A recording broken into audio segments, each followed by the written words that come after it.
Good morning or good afternoon. It's Pam with Silver and Sparkles. Welcome. I'm glad you're here. And I got a request to do a tutorial or an updated one on how to use an old book to make a junk journal. And I'm excited about this one. I've been using some pages already from this book. It's called The Lace Book. And it's wonderful, and I got it in that great big stash. I don't know if you guys remember when I bought this at this one estate sale. It filled up the whole back of my husband's pickup truck full of books. So I'm slowly working my way through them, but this one has a beautiful cover. It's like a linen, and I don't know, I may have already torn the page out that told me the date of this book. I want to say it was like the 1950s. And of course, I'm going to save the pages to use. We may even use some in this one. But I'm going to show you how to deconstruct it, how to build a internal spine. I'm not going to cover this journal, and I'm not going to have an exposed spine. So it's going to look like it's this book, and then we're going to open it up, and I want it to be, this one's going to be like really embellished, really elaborate, hopefully, and gorgeous. So the kit, I did decide to use a digital paper kit, and I was just going to show you guys some of the papers really quick. It's called Quilted Cottage, and it's by My Porch Prints.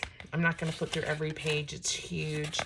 I got the pages kit, and I've already printed them out and then used the more neutral journal pages on the back of each of these. Look at that bird. And there's a fussy cut kit and a ephemera kit. And I think when I got all three of them together, if you buy them together, you get like 15% off, whatever. It was like $8 or something. So it wasn't outrageous. Oh my goodness, I had the bunnies for all the beautiful papers. So there you have it. That's what I'm going to use. And I will look at that. The rooster for my mom. I love it. I am going to also probably do maybe like 2 chunky signatures, maybe put a few book pages, a few coffee dye pages, not sure, and then these papers. Now, along with this style of paper, there's also like some background pages like this that are gorgeous, and they come vertical as well as horizontal, the same papers, which is really helpful depending on, you know, the project you're working on. We could do a tall skinny just with these pages, and then work with those. So anyway, I may be doing lots more. I printed these vertical because once I take this apart and we need to line it, I'm not quite sure what I'm going to need. So height wise, and I didn't want to have a problem. How's that? And then of course there's the ephemera, the fussy cuts. So much fun we're going to have. Okay.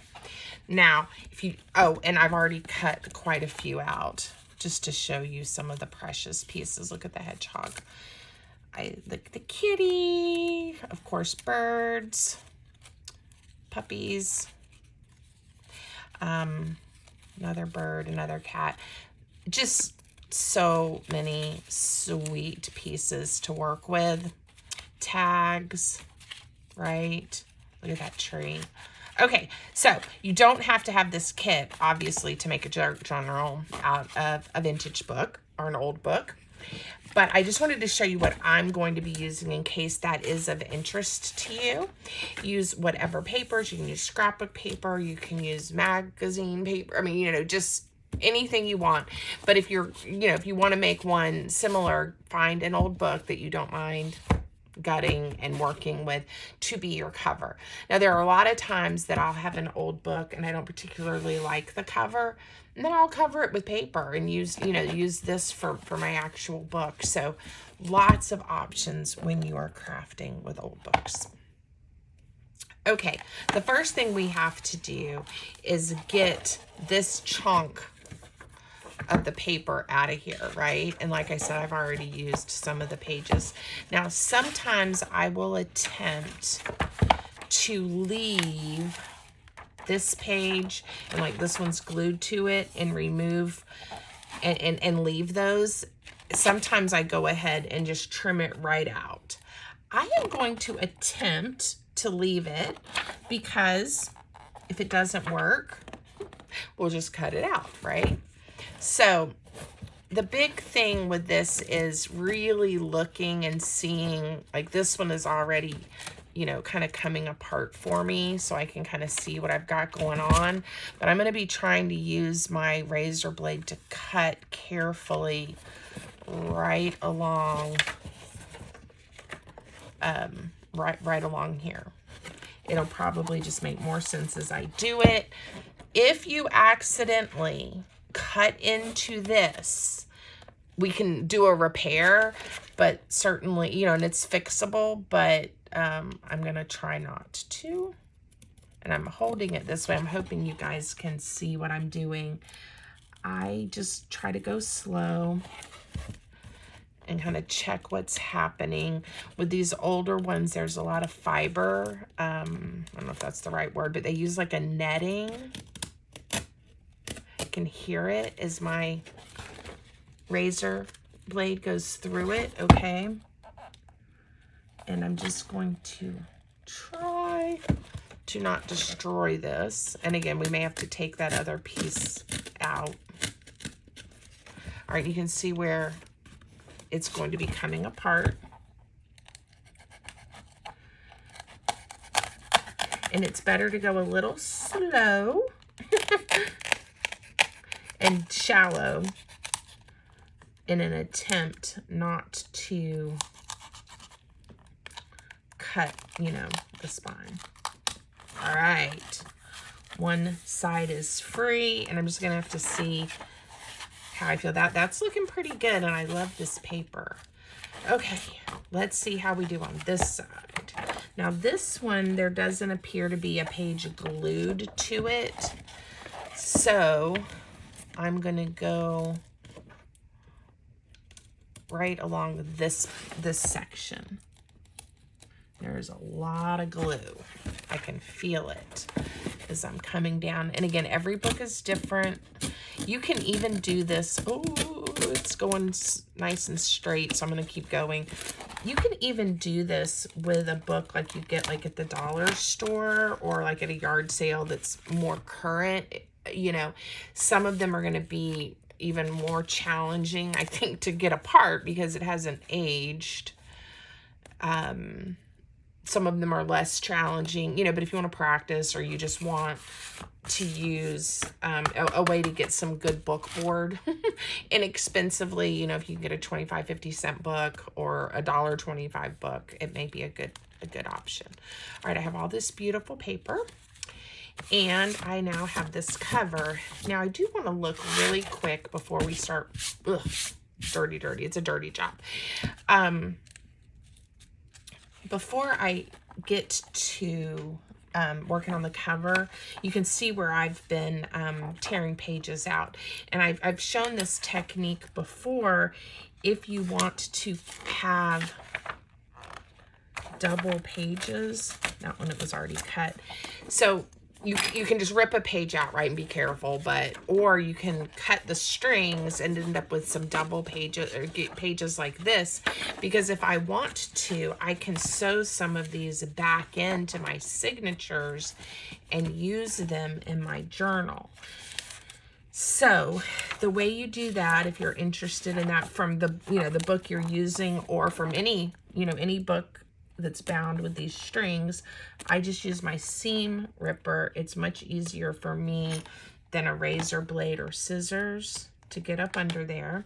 And once they're cut, you can gently tug out some pages. And then you also, like if you want to use this to make ephemera, one-page wonder, whatever, you now have a larger piece of paper than just the half size. So lots of reasons to, sometimes I don't slow down and do it this way, but to do it this way if you have a need for that type of paper. Okay, just wanted to show you that because this was a good example of that. All right, and I'm definitely going to sew some of those back in to my journal. Okay, let's set you out of the way, my guts, the guts of the book. Okay, now there are a lot of videos on how to do this on YouTube. This is just my approach, and you know, do what you want to do. Now, I think the first thing I'm going to do is show you guys just how to build the internal spine that is going to nest in here. And then I'm going to think about how I want to line this before we, of course, we're not going to install it today. I'm just going to build the spine today and cover it because then we have to build the signatures and sew them in and everything. Okay, so again, I'm going to show you how I came up with the right size for the paper I'm going to use to build the internal spine.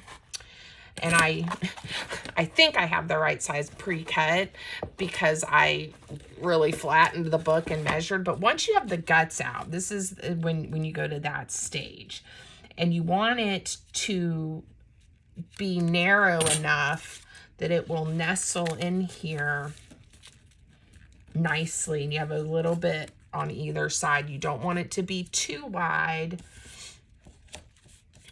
and then you have to, like this would be too wide, and then it's gonna, you know, crinkle all up and it's not gonna work. So I, you know, just really manhandle my ruler. I really get in here and look at it. And I decided a 1 1/8 inch wide would be good for this size book. Then I also measured the actual spine. Now this is where I'm thinking, I think I want to, I don't know, maybe that is the right height. I do like seeing a little bit of the green at the top and bottom. We're going to leave it there. And what I did was 8 1/8 inches. Again, I think I just went, yeah, I went with the height of the actual pages that were in the book. Okay. Sometimes I make it a little shorter and I make the pages smaller. Okay. I think this is still, everything's still holding on okay. And I think I want to leave those pages. I like them and I like that finish. And then if I want to layer, you know, a pretty paper on here, I can, but I don't even have to. And you get that, you know, I could do a book plate. I could do some kind of decoration on these, you know, and not even have a full, oh, there's a bow, a full piece of paper. A lot of times they're not pretty or vintagey, and I will just cover it, you know, with my own paper. I just love this book. Okay, so I cut from that heavy duty 110-pound cardstock you get at Hobby Lobby, 3 strips that are 1 1/8 inches by 8 1/8. And I'm going to glue them together, and then we're going to cover them with some pretty paper. Ooh. And then this, the whole thing is going to get put under a big pile of books and smushed because I want to make sure it's nice and straight, strong, flat, all of those things. And then we'll just, it'll be ready when I need it. All right. And we'll make a template that is this size as well for poking our holes when we're ready to sew in the signature, but we don't have to get ahead of ourselves. So I hope this is of interest to you guys if you want to make this style of journal. I haven't done a journal series in a while, and this one may be a little different. Sometimes when I start a series like this, if it's 2 videos, 4 videos, whatever, they come out right in a row, one day after the next.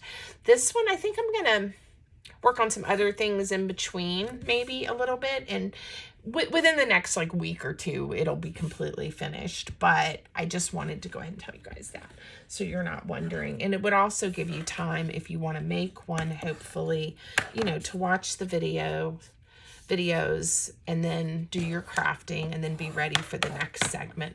So we'll see how that goes. Let me know what you think of that idea. Now, I have cut a piece of paper, and I think this is approximately the size that I want, because I'm going to wrap this. So again, mine is 8 1/8 by 1 1/8. And this, I kind of guessed, I made it 2 1/2 by 9 1/4. And we'll see how it does. Okay.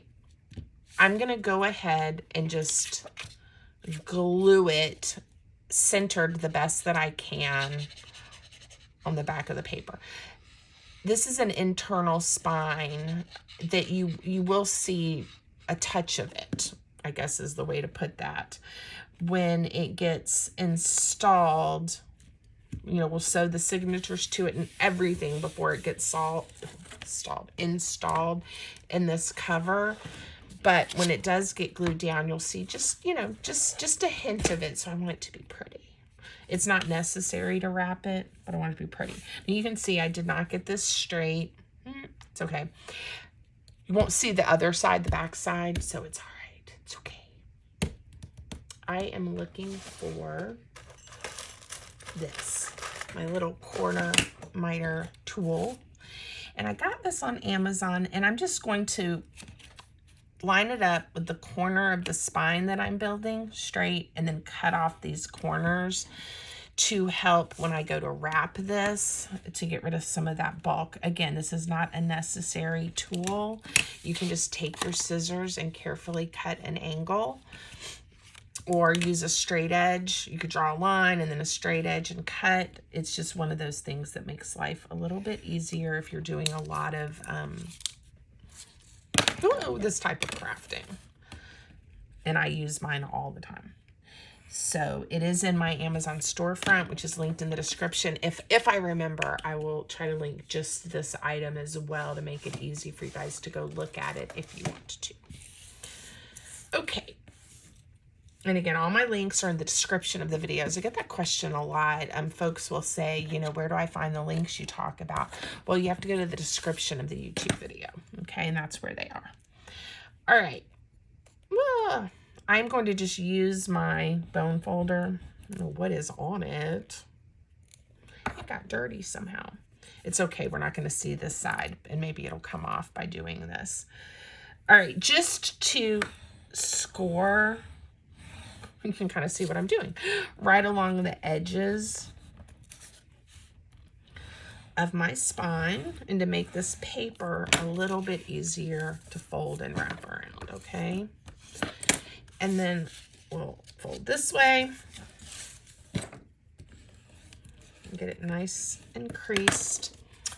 And then these have got to come up. And then I've shown you guys my little trick for trying to get nice corners, and we'll try it and hopefully it will work. So we'll go ahead and glue one of the little ones down. So just glue and stick it down. Let me make sure everything's okay. It was a text telling me I have a coupon at Michael's. Go figure, right? Okay. All I do is I nudge the cardstock just a little, and it's just enough to make that fold over nice and flat. If you don't nudge it, I don't know if you guys can tell, this one's sticking out a little bit. And then when you turn it over, it doesn't look quite as neat. Now, it wasn't a really bad sticking out, but when I nudge it, look at that, it looks nice. Now, a lot of times you're doing this and you're going to see this edge. So then you really want it to be nice and neat. Mine's going to be installed this way, and we're not going to see it. We're going to see it from this side, but I still want it to be nice and neat. So what I normally do is I glue one side, I nudge my paper, And then I go ahead and glue this entire panel or piece down, whatever we want to call it. And I am using glue.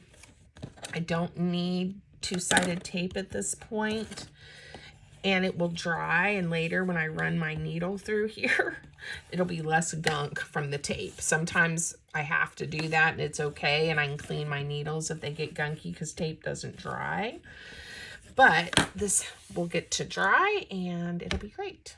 All right, so I nudged this one already, but we're just gonna go right on around. So I'm gonna nudge this corner. And I always practice, you know, make sure I like how it looks. There's a little bit of glue showing, or that oozed. All right, that one's gonna be fine.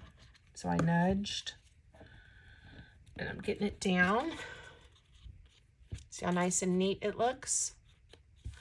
All right, now I'm gonna nudge.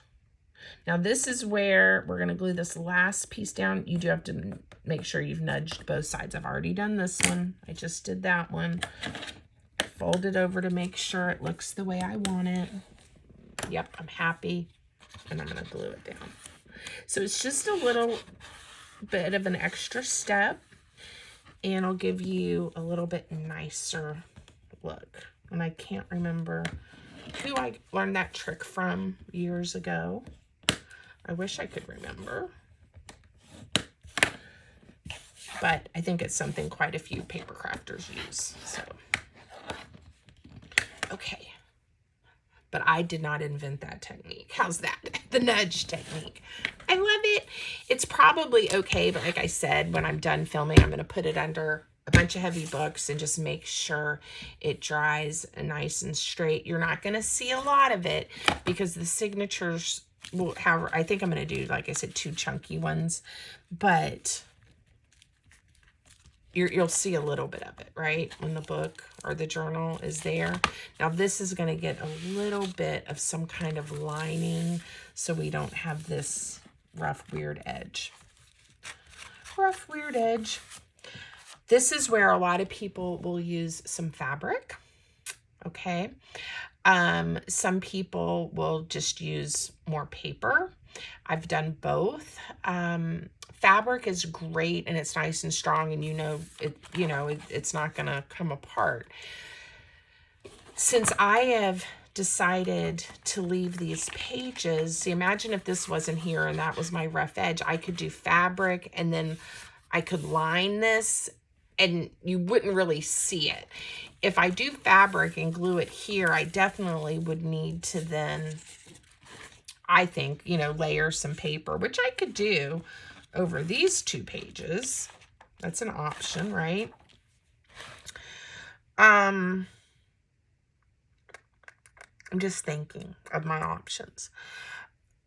And I like to then layer over top of it because I can always see the Fabrifix glue through the fabric. It's usually, thin enough or whatever that I can see it. It's not my favorite look.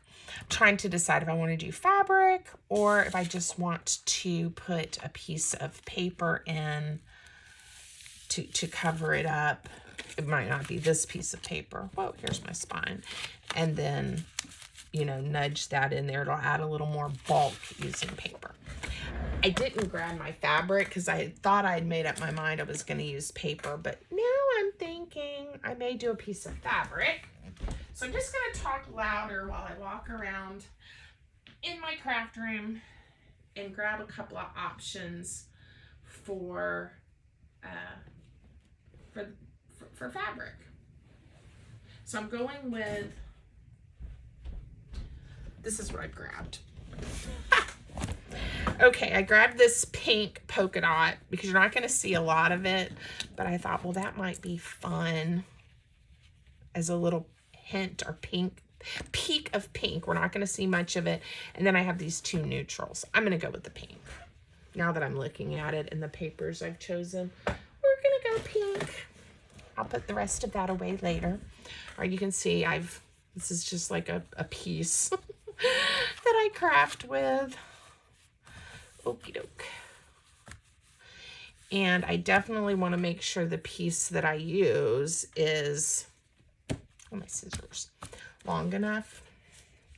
I'm going to cut this off as a scrap. I don't know what I was doing. And again, it's not going to have to be perfect. And you'll see what I mean in just a minute. All right. I am going to see if it'll tear. I love it when that happens.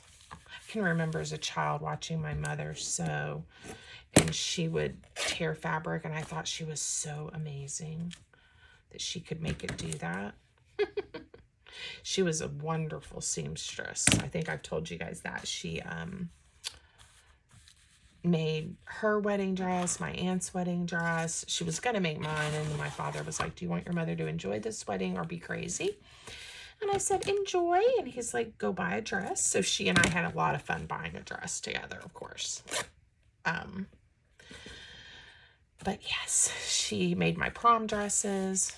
Just beautiful. And then she made all kinds of home decor, like pillows, shams, and comforters, and window treatments. Oh my gosh, I've told you guys about the window treatments because of my aunt's house and the window treatment fabric. Okay, enough. All right, so this is going to get glued in with a Fabrifix. I should have had this turned upside down. It takes it a while to go. This is just put in a Sugar Bell bottle, but there's a couple of different brands. The one I use is Fabrifix for whatever reason, but anyway, just a fabric glue. It's, to me, it's almost like a cold hot glue. I don't know if that makes sense, that it just seems that way. Okay, but it does not dry as fast as hot glue. All right. So I am going to get the glue in the spine, some on the and push the fabric in, and a little bit on these pages, and then I will cut papers to. Now I've also done it where I don't add glue here, and then we just have that cute little piece of fabric there. We'll try that and see if it's enough. I don't know if I'm making sense. I don't mind seeing the fabric, but I'm probably going to layer over top of it. All right, I think my glue is close to being ready, and I'm going to be generous and glob it into this spine. Glob. Like I said, the big thing here is I am covering up these ragged edges and giving my journal probably a little more stability.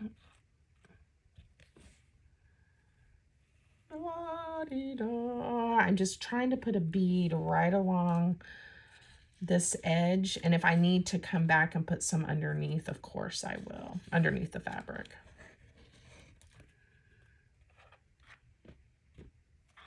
And this is going to have to dry, so this is why, you know, we're kind of building today, and in the next video we'll be doing more of the working with the signatures and stuff. All right, here we go. Try to center it, and this is where you can use your fingers. My fingers get super sticky with this stuff, so right now I'm going to use the end of my bone folder and see if I can just